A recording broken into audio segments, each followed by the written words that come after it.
إنما يعمر مساجد الله من آمن بالله واليوم الآخر وأقام الصلاة وآتى الزكاة ولم يخش إلا الله فعسى أولئك أن يكونوا من المهتدين. أجعلتم سقاية الحاج وعمارة المسجد الحرام كمن آمن بالله واليوم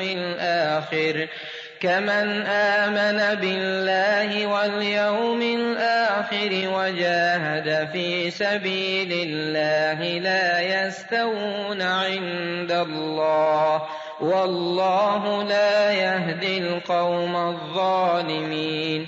الذين آمنوا وهاجروا وجاهدوا في سبيل الله بأموالهم وأنفسهم أعظم درجة عند الله وأولئك هم الفائزون. يبشرهم ربهم برحمة منه ورضوان وجنات لهم فيها نعيم مقيم خالدين فيها أبدا إن الله عنده أجر عظيم. يا أيها الذين آمنوا لا تتخذوا آباءكم وإخوانكم أولياء إن استحبوا الكفر على الإيمان ومن يتولهم منكم فأولئك هم الظالمون. قل إن كان آباؤكم وأبناؤكم وإخوانكم وأزواجكم وعشيرتكم وأموال اقترفتموها وتجارة تخشون كسادها ومساكن ترضونها أحب إليكم من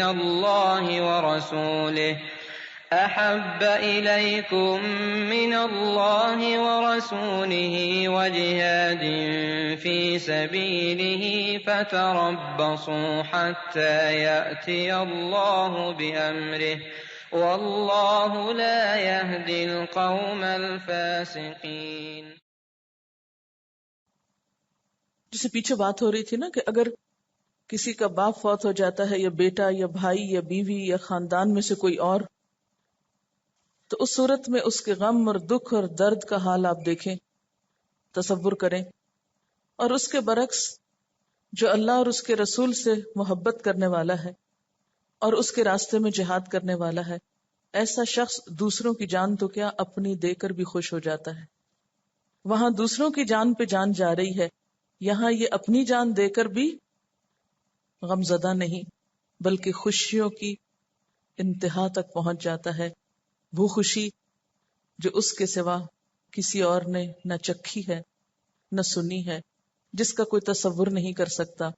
کیونکہ ایک شہید انسان کو جب شہادت ملتی ہے تو اس سے اس کی تمنا پوچھی جاتی ہے، بتاؤ کیا چاہتے ہو؟ تو وہ کیا چاہتا ہے؟ ایک دفعہ پھر دنیا میں بھیج دیا جاؤں اور اسی طرح مر کے آؤں جس طرح پہلے اللہ کے راستے میں جان دے کر آیا ہوں۔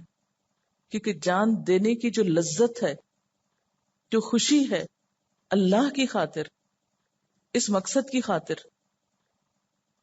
وہ دنیا کی کسی اور چیز میں نہیں، اس کا کوئی نعم البدل نہیں۔ اس سے پھر یہی پوچھا جاتا ہے، پھر وہ یہی کہتا ہے، پھر تیسری دفعہ پوچھا جاتا ہے اور تیسری دفعہ بھی وہ یہی کہتا ہے۔ کہاں ایک وہ شخص جو دوسروں کی جان جانے پہ پریشان ہو، اور کہاں وہ دوسرا کہ جو اپنی جان دے کر بھی خوش ہو۔ مسجدوں کو آباد کرنے والے اور نماز پڑھنے والے، زکوٰۃ دینے والے، اور اللہ کے سوا کسی سے نہ ڈرنے والے، ان کے بارے میں فرمایا فَعَسَىٰ أُولَٰئِكَ أَن يَكُونُوا مِنَ الْمُهْتَدِينَ، امید ہے کہ یہ لوگ ہدایت یافتہ میں سے ہوں۔ لیکن ایمان لا کر ہجرت اور جہاد کرنے والوں کے لیے کیا فرمایا؟ أُولَٰئِكَ هُمُ الْفَائِزُونَ، ایک یقینی بات کہی گئی۔ اب آپ دیکھیں کہ ایک اور چیز بھی اس میں آپ ذرا غور کیجئے کہ یہ پورے لائف سٹائل کی بات ہو رہی ہے، دین کے لیے جینے کی بات ہو رہی ہے، کیونکہ یہ وہ چیزیں جن سے ہمارا روز واسطہ پڑتا ہے، آبا و اجداد، بیٹے، بھائی، رشتہ دار، بیوی، خاندان، گھر، تجارت۔ کون ہے جس کو مال کمانے کی ضرورت نہیں؟ کون ہے جس کو گھر نہیں چاہیے، شیلٹر نہیں چاہیے؟ کون ہے جن کو یہ تمام چیزیں نہیں چاہیے؟ ہر شخص کو اپنی زندگی میں ماں باپ کی محبت، پھر اس کے بعد رشتہ دار اور خاندان کی پروٹیکشن، پھر شادی کی ضرورت، پھر بزنس، پھر اس کے بعد گھر کا سکون، یہ سب چیزیں چاہیے ہوتی۔ لیکن ان سب چیزوں میں ہم اللہ اور اس کے رسول کے بتائے ہوئے احکامات کا کتنا لحاظ اور دھیان رکھتے ہیں؟ ہم میں سے بہت سے ایسے ہیں جو دین سے بڑی محبت کے دعوے کرتے ہیں، اور ان دعووں میں کتابیں بھی لکھیں گے، تقریریں بھی کریں گے، بعض اوقات جان تک دینے کے دعوے کریں گے، لیکن اپنی روزمرہ زندگی میں ان تمام چیزوں کے ساتھ وہ معاملہ نہیں کریں گے، اس حد اعتدال پہ نہیں رہیں گے کہ جو اللہ اور اس کے رسول صلی اللہ علیہ وسلم کو مطلوب ہے۔ پلیسمنٹ کی بات ہے نا، کہ اللہ کی محبت جو ہے وہ دل کے اندر ہو اور باقی آس پاس ہو، اصل مقام جو ہے وہ اس کا ہے۔ کیا سمجھ میں آیا؟ یعنی خوشخبری کے جو وعدے ہیں اور جو جنت کے اور نعمتوں کے، وہ ان قربانیوں کے بعد ہی ہیں، کچھ کرنے کے صلے میں ہیں۔ مجھے ایسے محسوس ہوتا ہے اس آیت کو پڑھ کر کہ جیسے ہمارے ہاتھ میں ایک ترازو دے دیا گیا ہو، ہمارے ہاتھ میں ایک ترازو ہو، اور اس ترازو میں ایک طرف ان سارے محبوب رشتوں کو ڈال دیا گیا ہو، اور دوسری طرف اللہ اور اس کا رسول اور اس کے راستے میں جدوجہد۔ اور امتحان ہمارا ہے کہ ہم اپنا وزن کس کی طرف ڈالتے ہیں، کیونکہ جدھر ہم ڈالیں گے ادھر ہی وہ جھک جائے گا۔ اور پھر یہ کہ پوچھا یہ جا رہا ہے کہ ان میں سے کس کا پلہ جھکانا چاہتے ہو، ادھر کا یا ادھر کا؟ تمہارے دل کے میزان میں کون سی طرف جھکی ہوئی ہے، کس طرف کا وزن زیادہ ہے؟ یہ نہیں کہا جا رہا کہ یہ محبت غلط ہے اور صرف ان سے محبت کرو، صرف بات اتنی ہے کہ جھکاؤ کس طرف زیادہ ہے، میلان کدھر کو زیادہ ہے، ترجیح کس کی زیادہ ہے۔ ہم میں سے ہر ایک کو خود موازنہ کرنا ہے کہ جب یہ دو چیزیں آمنے سامنے ہوتی ہیں تو ہمارا جھکاؤ کس طرف ہو جاتا ہے، اس وقت ہم کس کو آپٹ کرتے ہیں، کس کو لے لیتے ہیں اور کس کو پیچھے کر دیتے ہیں۔ یعنی یہ دونوں چیزیں ہمارے سامنے پیش کی جا رہی ہیں۔ کیوں حضرت ابو بکر صدیق رضی اللہ تعالیٰ عنہ نے کہا تھا جب ان سے پوچھا گیا کہ آپ اپنے گھر میں کیا چھوڑ کر آئے ہیں، تو انہوں نے کیا کہا؟ اللہ اور اس کا رسول۔ وہ باقی چیزیں قربان کر رہے تھے، اللہ اور اس کا رسول ان کو کافی تھا۔ عموماً یہ ہوتا ہے کہ محبت کے تقاضوں میں کہ انسان جب کسی سے بھی محبت کرتا ہے تو فطری طور پر چاہتا ہے کہ اس کو اس کی محبت کا جواب پازیٹیولی ملے، لیکن پھر ان رشتوں کی مرضی کہ وہ جیسا چاہیں جواب دیں۔ لیکن دوسری طرف اللہ تعالیٰ سے اگر محبت کی جائے اور اس کے رسول صلی اللہ علیہ وسلم سے اور مقصد زندگی سے جو ہمارے لیے متعین کیا گیا، تو ایسی صورت میں وہاں سے پکا وعدہ ہے۔ کس بات کا وعدہ ہے؟ ایک نہیں کئی وعدے کیے گئے۔ اچھا، یہاں پر آیت 23 میں کہا جا رہا ہے یا ایھا الذین آمنوا لا تتخذوا آباءکم واخوانکم اولیاء ان استحبوا الکفر علی الایمان اے ایمان والو اپنے آبا و اجداد کو اور اپنے بھائیوں کو مددگار یا دوست یا ہمدرد نہ سمجھو اگر وہ کفر کو ایمان پر ترجیح دیں. یہ رشتے ایسے ہوتے ہیں کہ جن پر انسان اعتماد کرتا ہے، ان کے مشورے پر چلتا ہے، ان کی سپورٹ چاہتا ہے، ان سے مدد چاہتا ہے. ہر غم، تکلیف، دکھ، مشکل میں انسان ان کی طرف رجوع کرتا ہے. اور بعض اوقات ایسے مواقع پر جب دین اور کفر کی جنگ کا یا دین اور کفر کے درمیان ایک چوائس کا وقت ہو تو بعض اوقات ان کی طرف سے آنے والے مشورے اور ان کی نصیحتیں اور ان کی ہمدردیاں پھر انسان کو اپنے مقصد زندگی سے ہٹا سکتی ہیں.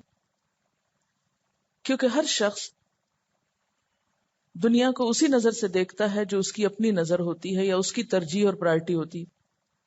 ایک شخص جس کی پرائرٹی دنیا ہو وہ ہر نفع نقصان کو اسی کی نظر سے دیکھے گا، اور ایک شخص جس کی ترجیح آخرت ہو وہ ہر قسم کے نفع نقصان کو اس اینگل سے دیکھے گا.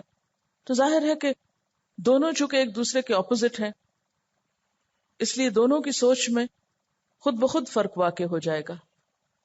تو یہاں یہ بتایا جا رہا ہے کہ اپنے قریب ترین رشتہ داروں اور عزیزوں اور محبت کرنے والوں کی بات کو ترجیح مت دو جہاں دین کا معاملہ آ جائے. یہ نہیں کہا جا رہا کہ بالکل ہی ان کو چھوڑ دو، نہیں، جہاں دین کا معاملہ آ جائے. وَمَن يَتَوَلَّهُم مِّنكُمْ فَأُولَٰئِكَ هُمُ الظَّالِمُونَ. پھر یہ ہے کہ جو ماں باپ کی محبت ہے یہ فطری محبت ہے، بہن بھائیوں کی، یہ سارے رشتوں کی. اس کے لیے آپ کو کوئی ایفرٹ نہیں کرنی پڑتی، کچھ کوشش نہیں کرنی پڑتی، لیکن اللہ کی محبت پیدا کرنی پڑتی.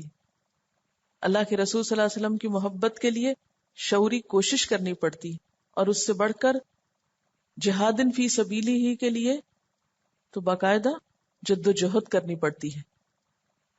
یعنی کچھ چیزیں تو اللہ نے آپ کے اندر ڈال دی، یعنی یہ محبتیں جو دنیا کے مختلف رشتوں سے ہیں یہ تو ڈال دی اس نے. اب اس میں آپ کا تو کچھ بھی نہیں ہے. اس کے بعد ہم سے تقاضا کیا ہے کہ کچھ محبتوں کو تم لانے کی کوشش کرو. یعنی اللہ تعالیٰ نے ان رشتوں کی محبت تو ہمارے اندر ڈال دی، اور اپنے رسول صلی اللہ علیہ وسلم کی اور جہاد کی محبت ہمارے سامنے پیش کی. اب پھر ہماری چوائس کہ ہم صرف دیے ہوئے پر قناعت کرتے ہیں یا دوسروں کو بھی اختیار کرتے ہیں. جن محبتوں کا ذکر کیا گیا ہے ان محبتوں میں ہم گم رہتے ہیں، اور جب تک اس دنیا میں ہیں ہمیں ان کی حقیقت پتہ نہیں چلتی، ان کی حقیقت اور ان کا اصل نفع نقصان سمجھ میں نہیں آتا. لیکن جو ہی انسان کی آنکھ بند ہوتی ہے اور وہ دوسری دنیا میں قدم رکھتا ہے تو ان ساری چیزوں کی حقیقت کھل جاتی ہے. اس وقت وہ محبتیں جو دراصل کام آنے والی ہیں، جن کو ہم نے نظر انداز کیا ہوتا ہے، وہ چونکہ زندگی میں نہیں ہوتی، تو پھر وہاں جا کر پتہ چلتا ہے کہ اصل حقیقت کس چیز کی تھی. اور وہاں جو محبت کام آنے والی ہے وہ اللہ اور اس کے رسول اور اس کے راستے میں جد و جہد کی. وآخر دعوانا ان الحمد للہ رب العالمین. سبحانک اللہم وبحمدک نشہد ان لا الہ الا انت نستغفرک ونتوب الیک. والسلام علیکم ورحمۃ اللہ وبرکاتہ.